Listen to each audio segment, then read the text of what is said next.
Welcome back to the Classic Soap Operas podcast, where we explore the plots, passions, and paradoxes of soap opera drama. Today, we're diving deep into the heart of Salem and the tangled, dramatic, absolutely iconic love story of Steve Patch Johnson and Kayla Brady. From a thug with a vendetta to a man transformed by love, Patch's journey is pure soap opera gold. And with Kayla, the good girl from the Brady family, they became a couple that defined a generation. We'll look at betrayals, weddings, deaths that didn't stick, and one of the most compelling bad boy redemptions ever written. Let's dig in. Welcome to the deep dive. We're here to sort through the noise and pull out the key insights for you. Yep, and today we are diving deep, really deep, into Salem. Specifically, into one of the most enduring couples from Days of Our Lives, Steve Johnson and Kayla Brady. These two have seriously kept people watching for decades. Absolutely. And for this deep dive, we've got quite a bit to work with. Articles from SoapHub, NBC. We've got Wikipedia entries for Kayla and for the couple itself. Yeah, the essentials. Right. Plus a Reddit discussion, which is always interesting for fan takes, a dedicated fan website, and even an article from The List about Steve's friendship with Beau.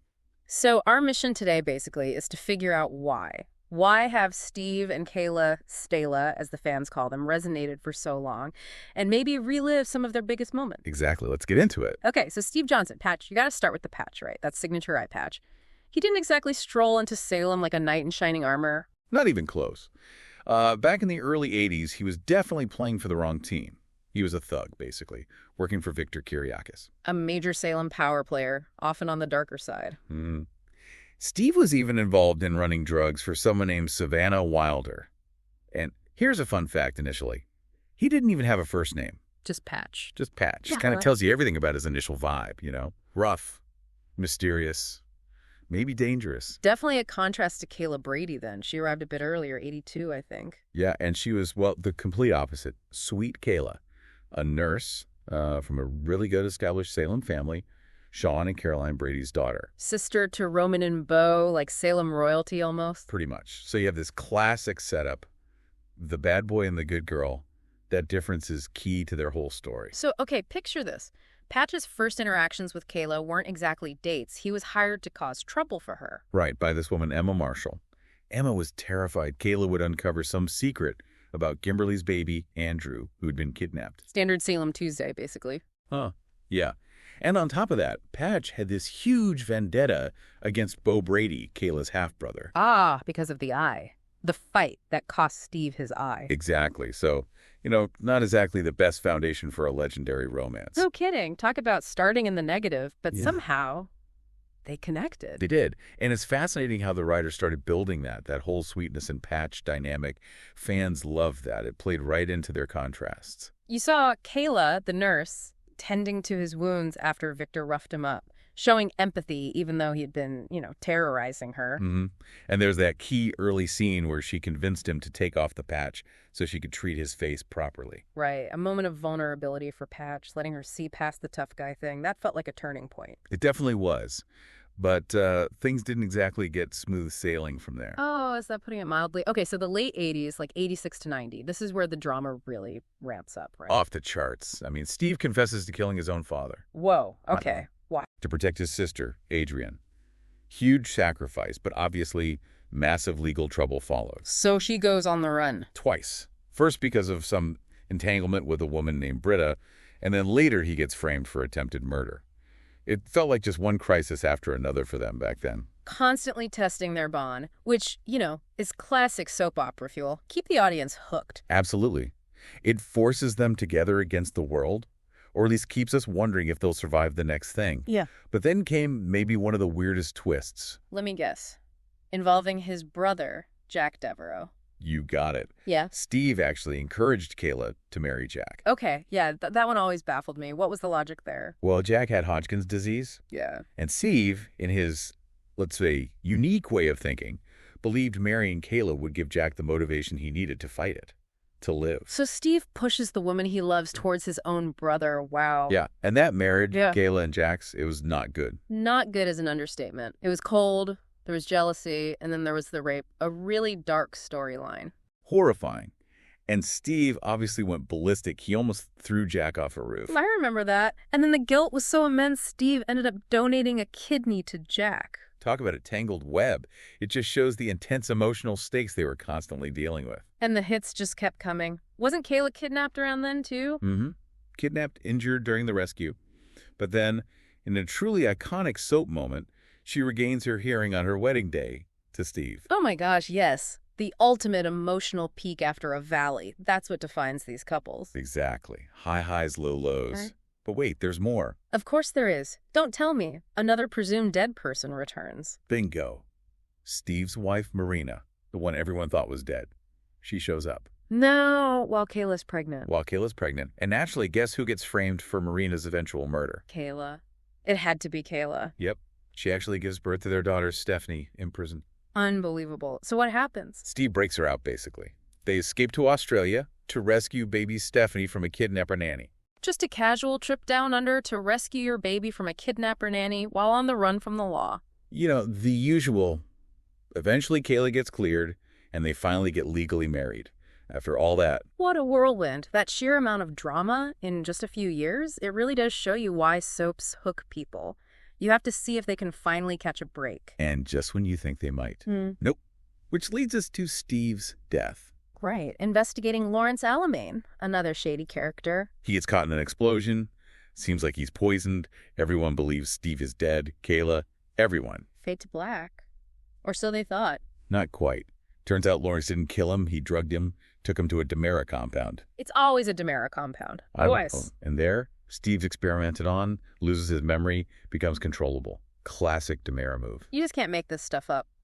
But it works. It does. And what's really interesting is what happened during that time, he was presumed dead and had amnesia. Uh-oh.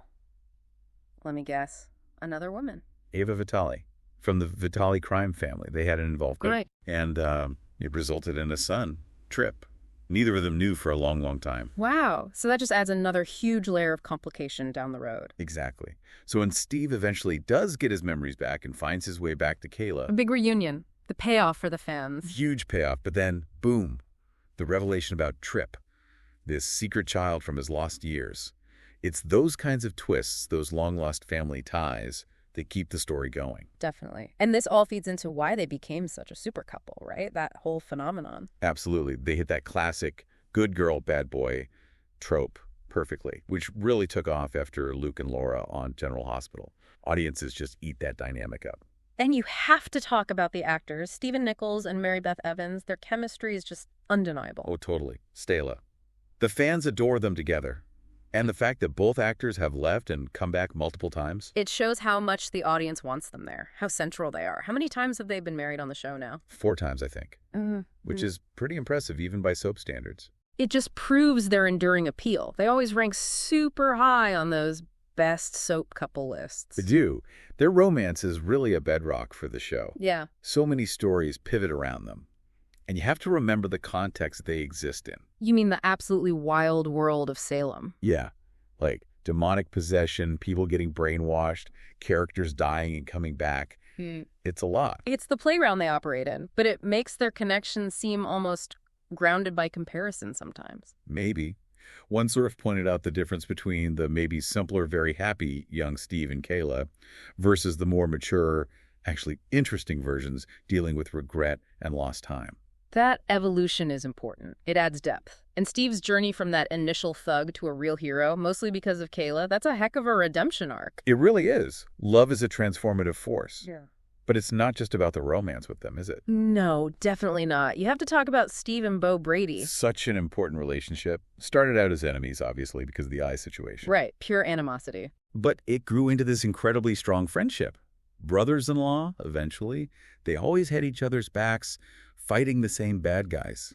That article from the list really highlighted that bond, even after Bo died. Which, again, temporary condition in Salem. Usually. Bo even showed up as a spirit, didn't he, to help Trip? Yeah, healed Trip. It showed how deep that connection went. And now that Bo is actually, back. There's so much potential there for more great scenes between them. The show knows fans love that friendship. They absolutely do. Those non-romantic bonds are just as important. Now, speaking of the actors again, Mary Beth Evans. She really is Kayla for most viewers, right? took over in '86. Yeah, she's the definitive Kayla, even with a few breaks here and there. And that Reddit thread brought up a good point about Stephen Nichols. Why isn't he technically one of the longest continuous actors? Right, because he has left. He was written off. That whole death storyline was one time. Mm-hmm. And he worked on other soaps, too, like General Hospital, The Young and the Restless. So his total time as Steve is huge and iconic, but those breaks mean he doesn't top the consecutive years list. Exactly. It's just the nature of the business sometimes. But when Nichols and Evans are on screen together, that's the magic. That's Stella. Okay, so wrapping this up. Steve and Kayla. Their enduring story really comes down to what? Those contrasting beginnings. Yeah, the good girl and the reformed bad boy. The insane number of obstacles they've overcome, like everything imaginable, fake deaths, kidnappings, memory loss, surprise kids. You name it, they probably faced it. And underpinning it all, that undeniable chemistry between the actors that made them a true super couple. They really capture the wild, captivating spirit of Days of Our Lives. Always surprising, always dramatic. So final thought for everyone listening, considering all the resurrections and general craziness in Salem, what do you think is the real key to a soap couple lasting? And what could possibly be next for Steve and Kayla? What haven't they faced yet? Ooh, good questions. Something to mull over. Thanks for diving in with us. From My Patches to Australian kidnappings, from secret sons to soul-healing spirits, Steve and Kayla have been through it all. Their story isn't just one of love. It's a saga of survival, second chances, and the kind of soap opera drama that keeps us watching decade after decade. Thanks for listening. If you loved this deep dive, be sure to like, subscribe, share, and tell a fellow soap fan. See you next time, where the drama never dies. It just gets recast.